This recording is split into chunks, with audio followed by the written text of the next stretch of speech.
का कारण क्या रहा है? हमने बच्चों को सत्संग में लाने का प्रयत्न नहीं किया। अच्छा, बच्चों को सत्संग में लाते हैं या सिनेमा में ले जाते हैं? हम सिनेमा में तो ले जाते हैं बच्चों को, और सत्संग में कहते तुम घर रहो, तुम्हारा काम नहीं, सत्संग तो बुढ़ापे में देखेंगे। हम सत्संग को समझ लिया हमने, सत्संग बुढ़ापे की चीज़ है, जवानी की चीज़ नहीं है, बचपन की चीज़ नहीं है। पर नहीं, सत्य असत्य को बचपन से जानने का प्रयत्न करना चाहिए। और उसका कारण क्या हुआ? अच्छा, बच्चे झूठ बोल रहे हैं या बूढ़े झूठ बोल रहे हैं, जरा निर्णय करना। क्यों जी? बूढ़े भी झूठ नहीं बोलते। बुढ़ापे में हमने कहते सुना है, अजी 2 दिन की जिंदगी है, काहे को झूठ बोलना। और बच्चे भी झूठ नहीं बोलते, क्योंकि बच्चे मन के सच्चे होते हैं। तो आप कहेंगे फिर झूठ कौन बोल रहा है? मैंने कहा दोनों सत्य बोल रहे हैं। तो एक व्यक्ति कहने लगे फिर तुम झूठ बोल रहे हो। दोनों तो सत्य बोल ही नहीं सकते, दोनों में से एक सत्य बोलेगा और एक झूठ बोलेगा। मैंने कहा मैं सिद्ध करके दिखाऊंगा, दोनों ही सत्य बोल रहे हैं। आप कहेंगे दोनों सत्य कैसे बोल सकते हैं? जरा विचार करके देखें। रामचरितमानस में एक चौपाई आपने सबने सुनी होगी, क्योंकि लोग रामचरितमानस खूब पढ़ते हैं कि मात पिता गुरु प्रभु की वाणी, मात पिता गुरु प्रभु की वाणी, बिना ही विचार करिय शुभ जानी, बिना ही विचार करिय शुभ जानी। रामचरितमानस में आता माता पिता और गुरु की वाणी को बिना विचारे ही मान लेना चाहिए। अच्छा, मैं आपसे पूछता हूँ, माता पिता का कहना मानना चाहिए या नहीं मानना चाहिए जी? उत्तर कम आया। मानना चाहिए। सब इसी पक्ष में होंगे, माता पिता का कहना मानना चाहिए। पर ऋषि दयानंद कहते माता पिता की भी हर एक बात को नहीं मानना चाहिए। तो ऋषि दयानंद की बात आपको उल्टी लग रही होगी, पर मैं इसको सिद्ध करूंगा कि ऋषि दयानंद ने जो कहा वो सत्य कहा। आप कहेंगे कैसे? अच्छा, यदि कोई पिता अपने बेटे से कहे बेटा आज घर में आटा नहीं है, रोटी नहीं बन पाएगी, जाओ एक काम करो, पड़ोसी के घर में से आटा चुरा लाओ, तो ये बात माननी चाहिए या नहीं माननी चाहिए? आप कहेंगे ये नहीं माननी चाहिए। अभी तो कह रहे थे माता पिता की सभी बात माननी चाहिए।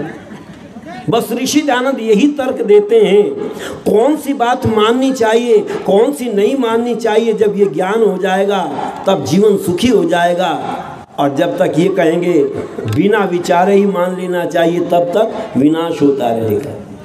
आज लोगों ने गुरुओं की बातों को मान लिया और बिना विचारे ही मानना शुरू कर दिया, इसीलिए देश का पतन होना प्रारंभ हो गया।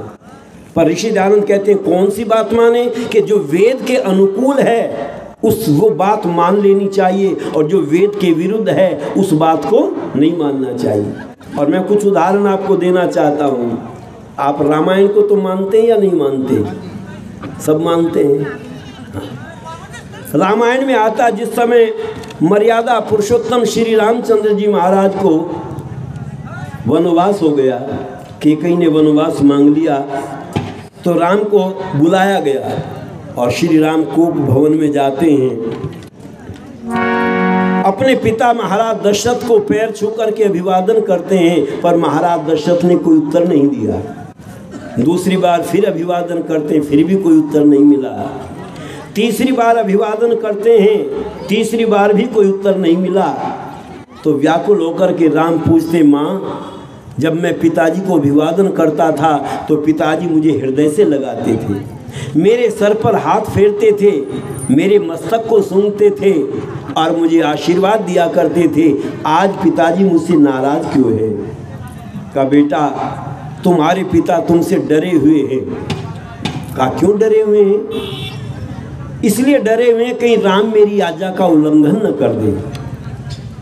राम कहते माँ मैंने पिताजी की आज्ञा का कभी उल्लंघन नहीं किया, ऐसी कौन सी आज्ञा है जिसके कारण वो डरे हुए हैं, मैं उनका उल्लंघन कर दूंगा।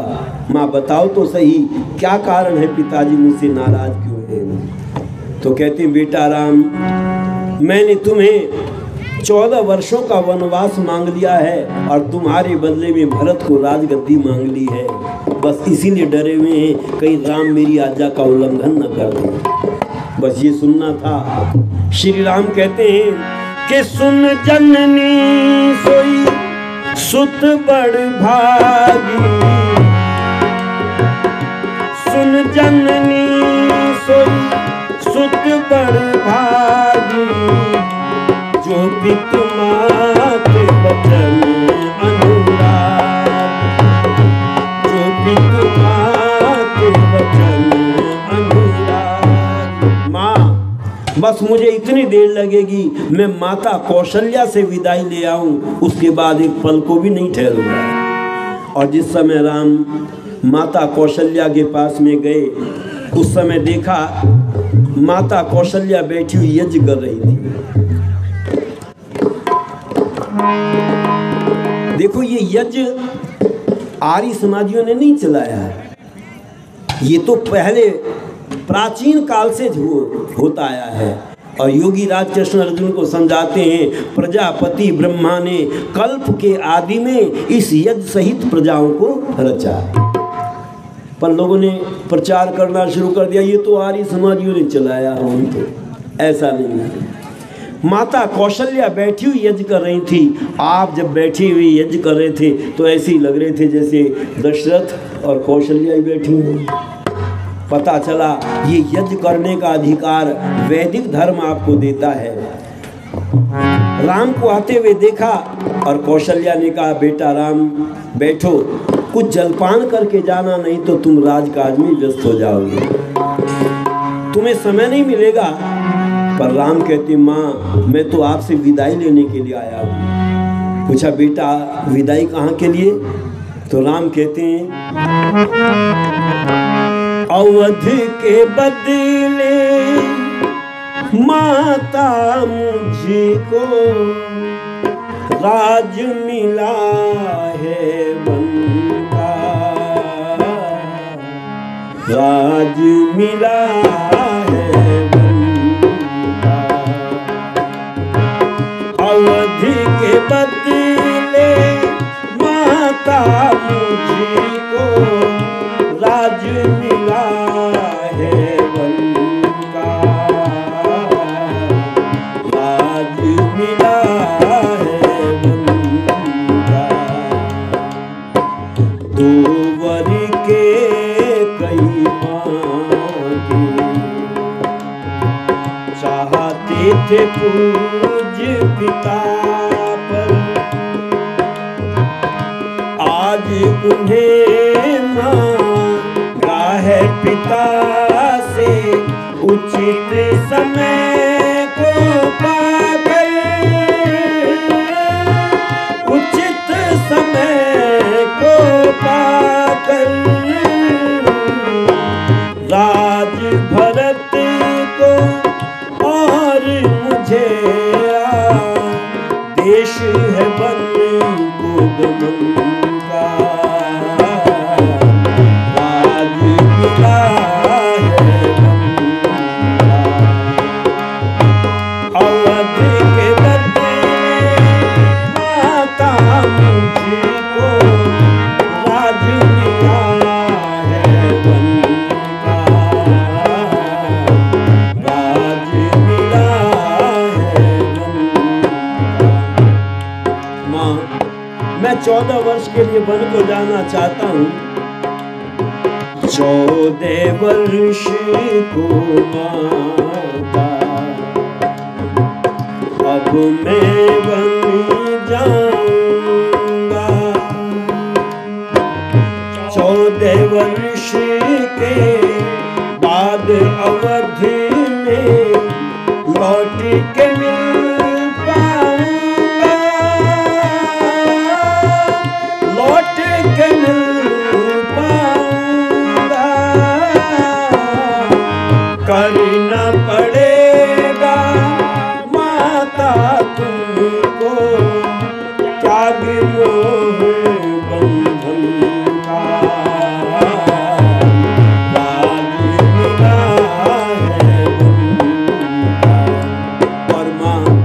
एक बात का ध्यान रखना, भैया भरत ने मेरे साथ कभी द्वेष नहीं किया, क्योंकि वेद हमको समझाता है सहृदयम सामनस्यम अविद्वेषम करणोमि।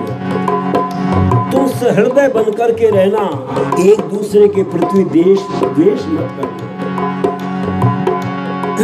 और यहाँ तक के संध्या में भी हम क्या प्रार्थना करते हैं, योस्मान द्वेष्टि यम वयम विस्मस्तम वो जम्भे दद्मो। पर जरा बैठ करके सोचा करो, हमने किस किस से द्वेष करना छोड़ दिया है और किस किस से द्वेष करते हैं। यहाँ तो घरों में द्वेष भर गया। पर राम कहते, माँ भैया भरत ने मेरे साथ द्वेष नहीं किया, उन्होंने वेद की आज्ञा का पालन किया है।